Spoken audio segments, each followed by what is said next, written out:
बुधवारी 11 जूनला छत्रपती संभाजीनगर शहरात दिवसभर ढगाळ वातावरण होतं।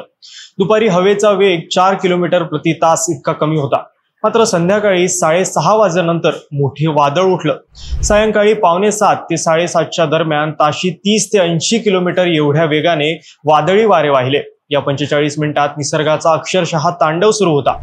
या वादळात सिद्धार्थ गार्डनचे मुख्य प्रवेशद्वार पर्यटकांच्या अंगावर कोसळून त्यात 2 महिलांचा दुर्दैवी मृत्यू झाला।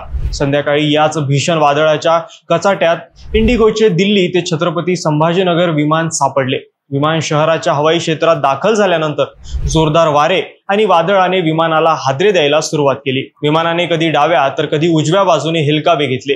संभाजीनगरच्या चिखलठाणा विमानतळ एअर ट्रॅफिक कंट्रोलने विमान उतरवण्याची परवानगी दिली।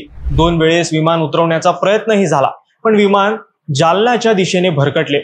अशा परिस्थितीत विमानात बसलेले 228 प्रवासी चांगलेच हादरून गेले होते। अक्षरशः आपला जीव मुठीत धरून बसले होते। पण पायलटने दाखवलेल्या कौशल्यामुळे आणि घेतलेल्या त्या एका निर्णयामुळे सर्व प्रवासी सुखरूप वाचले। तो निर्णय कोणता होता? काळजाचा थरकाप उडवणारा हा विमान प्रवास कसा झाला? रात्रीच्या वेळी विमान पुन्हा छत्रपती संभाजीनगरात कसे परतले? या दरम्यान काय काय घडलं त्याचीच माहिती सांगणारा हा व्हिडिओ। नमस्कार, मी प्रथमेश धोटे आणि तुम्ही पाहता महाराष्ट्र भूमी। इंडिगोचे दिल्ली ते छत्रपती संभाजीनगर हे विमान दररोज संध्याकाळी दिल्ली येथून 5 वाजता निघून 7च्या दरम्यान संभाजीनगरच्या चिखलठाणा विमानतळावर येतं। नंतर पुन्हा दिल्लीसाठी रवाना होतं। बुधवारी संध्याकाळी हे विमान दिल्लीहून निघाल्यानंतर संभाजीनगरच्या हवाई हद्दीत दाखल झालं, परंतु त्यावेळी शहरात तुफान असं वादळी वारा सुटला होता। शहरातील लोकेशननुसार विचार केला तर त्यावेळी वाऱ्याचा वेग ताशी 30 ते 80 किलोमीटरच्या दरम्यान होता। याचा विमानाला मोठा फटका बसला। विमान हवेत असताना जोरदार वाऱ्यामुळे ते कधी डाव्या तर कधी उजव्या बाजूने हेलकावे खाऊ लागले। या थरारक प्रसंगामुळे प्रवाशांमध्ये प्रचंड घबराट पसरली। सर्वांना असं वाटू लागलं की आता काही खरं नाही, काही क्षणात होत्याचं नव्हतं होईल। सर्वजण आपला जीव मुठीत धरून देवाकडे प्रार्थना करत बसले। क्रू मेंबर्सही सावध झाले होते। अशा विपरीत परिस्थितीतही चिखलठाणा एअर ट्रॅफिक कंट्रोलने पायलटला विमान उतरवण्याची परवानगी दिली। वादळात विमान हेलकावे खात असताना पायलटने 2 वेळेस विमान उतरवण्याचा प्रयत्न केला, पण विमान भरकटत चाललेले होते।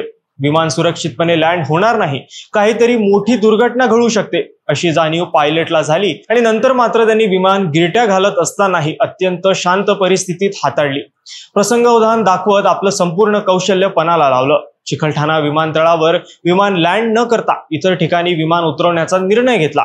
पायलटने नाशिक विमानतळ जवळ असल्यानं थेट नाशिकच्या ओझर विमानतळावरील एअर ट्रॅफिक कंट्रोलशी संपर्क साधला। तेथे त्याने विमानाचे इमर्जन्सी लँडिंग करण्याची परवानगी मिळाली। त्यानंतर पायलटने नाशिकच्या दिशेने विमान वळवलं आणि अखेर ओझर विमानतळावर इंडिगोचं हे विमान उतरलं। त्यातून प्रवासीही उतरले। नंतर विमानात इंधन भरण्यात आणि इतर काही गोष्टीत 2.5 तास गेले। आता वेळ झाली होती पुन्हा संभाजीनगरकडे टेक ऑफ करायची, कारण संभाजीनगरात वादळ थांबलं होतं। परंतु विमानातून उतरलेल्या 228 पैकी 30 ते 35 प्रवाशांनी पुन्हा विमानात प्रवास करण्यास नकार दिला। बसलेल्या सर्व प्रवाशांना घेऊन रात्री 10च्या दरम्यान विमान संभाजीनगरला सुखरूप परतले।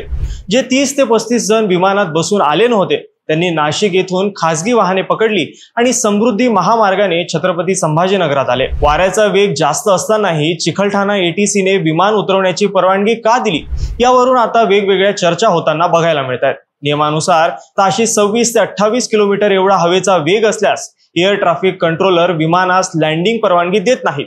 ही मर्यादा विविध कंपन्यांनुसार वेगवेगळी असते। विपरीत परिस्थितीत काय करावे हा सर्वस्वी निर्णय पायलटवर देखील असतो। त्यांनी ठरवलं तर ते विमान लँड करू शकतात किंवा इतर कोणत्या एटीसी केंद्राशी संपर्क देखील साधू शकतात, अशी माहिती हवाई वाहतूक तज्ञ देत आहेत।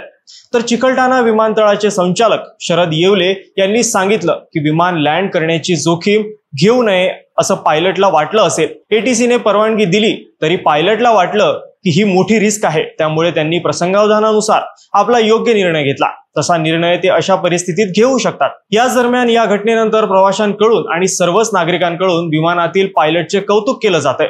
विमानातील प्रवासी आपापला थरारक अनुभव सांगतायत। सगळं काही संपलं असं वाटत असताना आम्ही सुखरूप परतलो, याचं सर्व श्रेय पायलटला जातं असं प्रवासी गीता आचार्य यांनी सांगितलं। सर्व प्रवाशांनी पायलटचे आभारही मानले। दुसरीकडे या भीषण वादळाचा छत्रपती संभाजीनगर शहरावरही परिणाम झाला। नागरिकांचं दैनंदिन जीवन विस्कळीत झालं।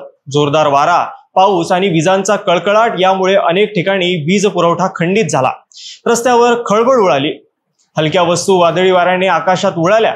आर्थिक नुकसान तर झालंच, पण शहरातील प्रसिद्ध सिद्धार्थ गार्डनचं मेन गेट पर्यटकांच्या अंगावर पडून त्या 2 महिलांचा दुर्दैवी मृत्यू झाला, तर एक व्यक्ती गंभीर जखमी झाला। 37 वर्षीय स्वाती खैरनार आणि 65 वर्षीय रेखा गायकवाड अशी मृत महिलांची नावे असून त्यांच्या कुटुंबियांना 5 लाख रुपयांची आर्थिक मदत केली जाणार असल्याचं मनपाचे आयुक्त जी श्रीकांत यांनी सांगितलंय। प्रवेशद्वाराच्या मेंटेनन्सची जबाबदारी कॉन्ट्रॅक्टरवर होती। या प्रकरणात हलगर्जीपणा करणाऱ्या त्या कॉन्ट्रॅक्टरवर गुन्हा दाखल करण्यात येईल।